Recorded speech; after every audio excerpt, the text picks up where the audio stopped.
रेबारी तुम कब आओगे? गर्मी आ गई लेकिन ढूंढाड़ में रबारी कब आएंगे? राम जी और रबारी ढूंढाड़ से ऐसे रूठ गए कि अब ढूंढाड़ की पूरी रंगत ही बदलती जाती है। बिना पावड़ों के कैसी तो रंगत और कैसा ढूंढाड़। मेरे गांव के बाहर जंगल में एक चबूतरा बना हुआ है। कोई मारवाड़ का रहबारी 100 बरस पहले ओट लेकर ढूंढाड़ आया था। बीमारी से वह रहबारी स्वर्ग सिधार गया।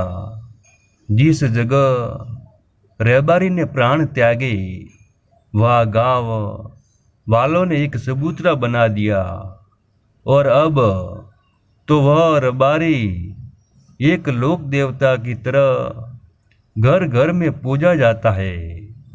कौन गांव कौन जात किसी को कुछ नहीं पता।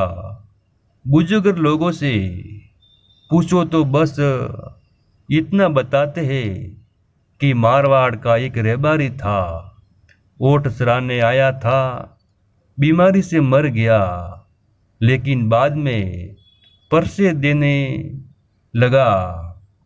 और अब तो रहबारी बाबा की बात ही निराली है। भैरू जी और रहबारी दोनों को भोग चुका तो घर में कलेश होना तय है। ये केवल मेरे गांव की ही कहानी नहीं है। ढूंढाड़ के गांव गांव में कोई ना कोई रहबारी परसा देता मिल जाएगा। पर अब ना तो रहबारी और ना वो ढूंढाड़। राम जी की माया कितने दिन टिकती है ये तो राम जी ही जाने। पर बीते कुछ साल से रहबारी और राम जी दोनों ही ढूंढाड़ से रूठ गए हैं। मुझे तो लगता है कि ढूंढाड़ को मारवाड़ की काली नजर लगी है। ढूंढाड़ की हरियल खेत और सरवर पानी देखकर मारवाड़ कौन सा कुंठित हुए बिना रहा होगा, या फिर ढूंढाड़ को माया इतने दिन ही बधी थी। माया के मद में ढूंढाड़ ने भी मारवाड़ को हमेशा कमतर ही आका है। घर की कोई सियानी चोरी बात का कही न कही मानती थी तो मेरे दादी सा गाली देकर कहती थी कि रोड बहाओ मारवाड़ में कर दीजियो। खाबा ने बाजरो और पीवा ने खारो पानी मिलेला। मारवाड़ को लेकर ढूंढाड़ में बड़े ही तिरस्कार भरे लोक मत प्रचलित रहे हैं। ढूंढाड़ी मारवाड़ के लिए कहते आए हैं कि काया के काले, माया के अभागे और गांड के कंजूस लोग हैं। मेरे परदादा जीरे के व्यापारी थे तो मारवाड़ और मारवाड़ियों में उठना बैठना था। चपनिया अकाल के बाद मारवाड़ की ऐसी छवि बनी कि हमारे कोई मारवाड़ी पावना घर आ गया तो उसको चावल बूरा और घी खिलाकर मानो उपकार करते थे। गलती से किसी लड़की का रिश्ता मारवाड़ में हो जाता तो आस पड़ोसी की महिला ये डर पहले भर देती थी कि मोटा रिवाज को देश है, सोना का भूखा मिनिक है और परदेश की मजूरी है। वो भी क्यों ना संवंत में 3 फसल काटने वाले। ढूंढाड़ी कहते हैं कि जिसका खलियान खाली और शानी चोरी कुआरी हो वो आदमी तो वैसे भी बिरादरी में मुंह दिखाने के लायक नहीं है। फिर मारवाड़ में तो बाजरी भी भगवान भरोसे होती है। बहरहाल जब दिन फिरते हैं तो बुरे दिनों की याद कौन करे। जब राम जी ने दी मौज तो रहबारी ढूंढाड़ को भला क्यों कर याद करे। उन दिनों को अब कौन याद करे। जब गर्मी आते ही मारवाड़ के सेठ साहूकारों के टांके तक पिंडे को दसते थे। फिर भला ऊँट पालने वाले रबारी की सूंद कौन ले। जिनकी राम जी सूंद नहीं लेता वो ढूंढाड़ की धरती को चले आते थे।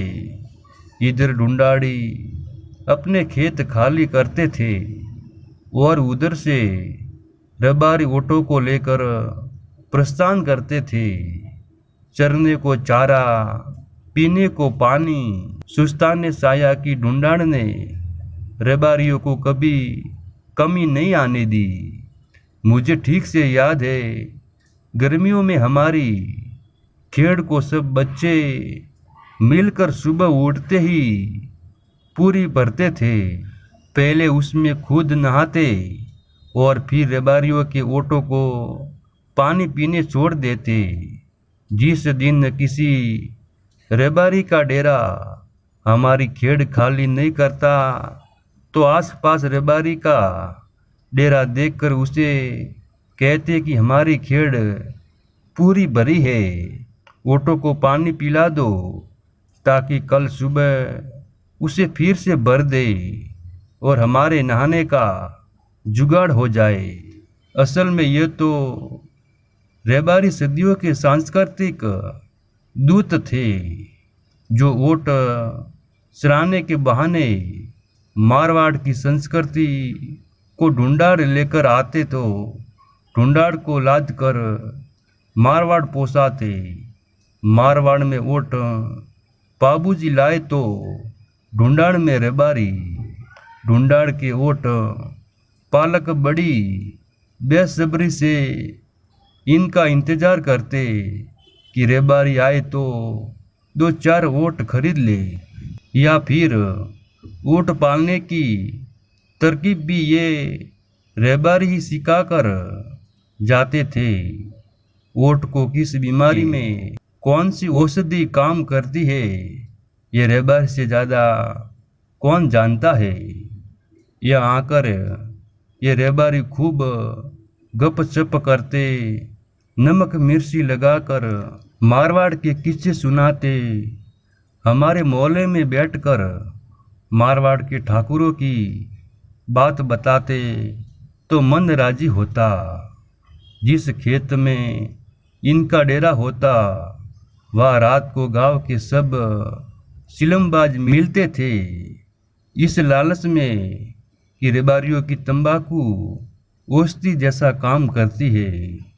गुजरों से इन रबारियों की जोरदार पटती थी क्योंकि दूध का काम करने वाली गुजर जाति को ये अपना दूध बेचते थे। पूरी गर्मी कलूटी काया पर मटमेले लिबाब और माथे पर चतरंगी पगड़ी धीरे ये रबारी इधर उधर दिखाई पड़ते थे। हमने तो कभी इनसे जात और गांव तक नहीं पूछा। कोई किसी भी जात और गांव का हो, हमारे लिए वह गांव का मारवाड़ी और जात का रबारी था। खैर अब ढूंढाड़ के दिन लद गए और मारवाड़ में सब बात की मौज है। इन बिन बुलाए पावनों के लिए अब ढूंढाड़ में ना तो हरियाली खेत है ना सरवर पानी। अब लाचार ढूंढाड़ खुद सरकार से ERCP की भीख मांग रहा है। अब ये रबारी ऊँट लेकर ढूंढाड़ नहीं आते और खूब याद करने पर मुझे याद नहीं आ रहा है कि मैंने अंतिम बार अपने गांव में ऊँट कब देखा था। कहानी लोकेंद्र सिंह किला नौत।